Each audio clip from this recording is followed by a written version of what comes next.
Assalamualaikum warahmatullahi wabarakatuh. Jadi pada hari ini Ibu akan menjelaskan tentang unsur kebahasaan teks laporan hasil observasi, lebih tepatnya cara mengerjakannya bagaimana.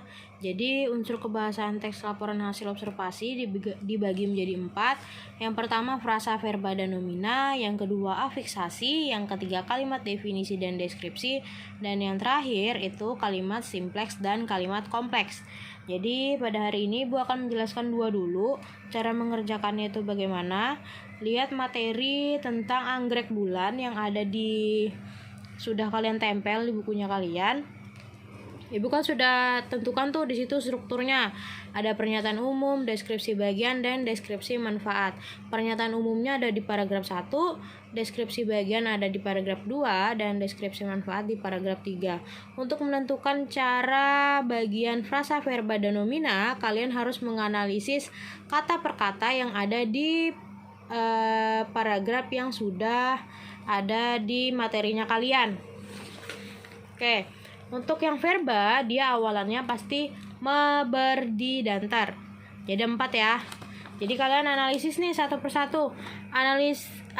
Anggrek bulan atau Phalaenopsis ambilis adalah tanaman indah masuk dalam salah satu suku tumbuhan berbunga. Ini satu nih. Terbanyak yang kedua. Yang juga ditetapkan yang ketiga nih, sebagai puspa pesona Indonesia yang berasal dari genus Phalaenopsis. Yang keempat ada kata berasal. Setelah kalian dapat seperti ini, kalian masukkan ke dalam kolom verba. Jadi paragraf 1 ada kata berbunga, terbanyak, ditetapkan, dan berasal. Oke, untuk nominanya itu dibagi menjadi 2, abstrak dan konkret. Abstrak itu dia itu ada tapi tidak bisa disentuh. Beda dengan konkret. Kalau konkret itu berarti dia ada dan dia bisa dirasakan. Jadi kita analisis lagi paragraf 1-nya. Anggrek bulan ini ada bentuknya ya. Jadi dia masuk ke dalam yang konkret. Ini satu nih. Oke, atau Phalaenopsis ambilis adalah tanaman. Ini 2. Kata tanaman ini masuk ke dalam yang konkret juga.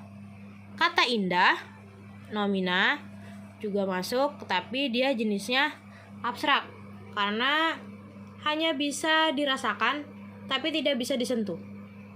Itu maksudnya tuh.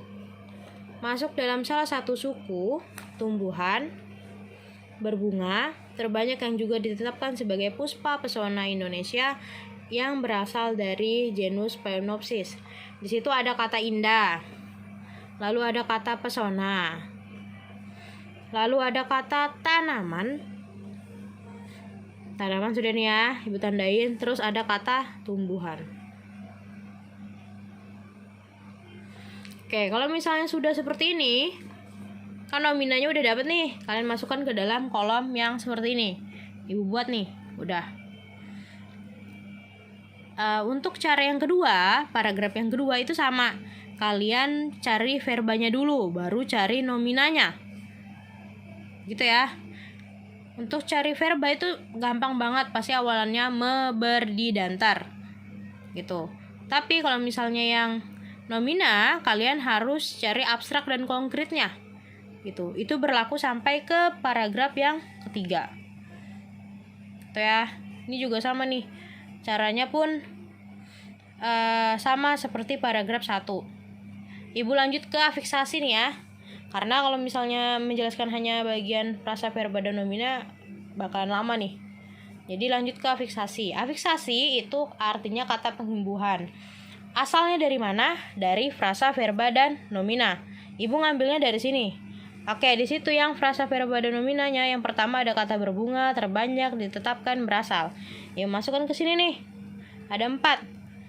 Oke, kata ya berimbuhan di afiksasi itu berarti dia memiliki kata dasar. Kalau dia sudah bentuknya dari awal kata dasar, tidak perlu dimasukkan ke dalam afiksasi.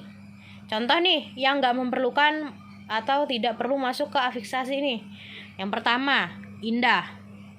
Indah udah bentuknya kata dasar. Tidak ada imbuhannya lagi. Pesona juga sama.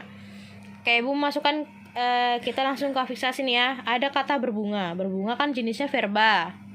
Lalu imbuhannya berarti berstrip. Kata dasarnya adalah bunga. Terbanyak juga gitu. Verba, strip, banyak. Oke, ditetapkan. Distripkan, lalu kata dasarnya adalah tetap. Tidak mungkin jadi tetapkan.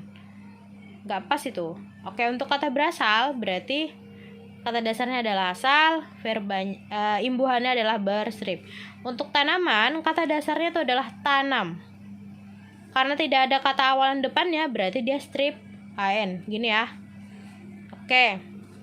Untuk yang paragraf kedua juga sama nih caranya, nggak jauh beda. Di situ kalian lihat dulu di paragraf keduanya, dia turun gini. Oke, kalau misalnya di paragraf satunya sudah ada nih, kata dasarnya sudah ditentukan. Paragraf keduanya tidak usah dimasukkan lagi.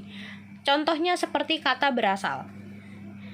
Di paragraf 1 ada kata berasal. Paragraf 2 ada kata berasal. Ada kan? Oke, jadi kalau misalnya seperti ini, kalian gak perlu masukkan lagi di paragraf 2-nya. Ibu hilangkan nih. Karena dia sudah ada. Sama seperti kata tumbuhan. Tumbuhan Ibu masukkan di yang konkret. Ada kan nih? Tapi sudah diafiksasi di paragraf 1. Berarti paragraf 2-nya tidak perlu dimasukkan lagi. Gitu aja. Jadi sampai sini videonya Ibu. Kalau misalnya masih kurang paham, boleh tanya. Ibu tunggu. Ibu akhiri. Wassalamualaikum warahmatullahi wabarakatuh.